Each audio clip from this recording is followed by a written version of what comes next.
could play a little Québécois jig. Why not? Hmm. You know, from the repertoire of Joseph Allard. So Joseph Allard was a fiddler who was born in the end of the 19th century, and he lived until the mid 20th century. And he was known as the Prince of Fiddlers, and he also was the first teacher of Jean Carignan. Hmm. So his musical legacy has been quite important. So here, a little jig.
Something I quickly realized was that the utmost priority of my playing needed to be like, will it drive and inspire the dancers? Hmm.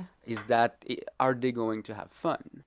Are they going to want to dance? Are they going to enjoy that?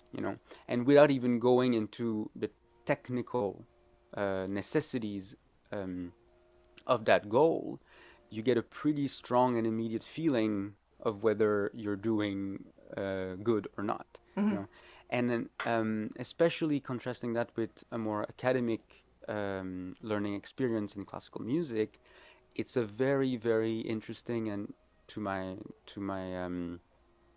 mind healthy way of reframing what we need to think about and prioritize when we're playing. And sometimes coming up with our own personal ways of using those ornaments. But if there's one thing that I find very important to remember regarding ornamentation is that um, especially in certain forms of academic music, we tend to see ornamentation as the seasoning that gets sprinkled on top of a melody. And what we realize when we dive deep into traditional music, and I think it's probably true of Baroque music, but I'm not an expert in there. But what we realize is that ornamentation is structuring. It structures the phrasing, it structures the bowing. You cannot actually take it away. You know, Hmm. you cannot take it out of the music. If you do, you get something that to most ears will sound compromised in a way or another.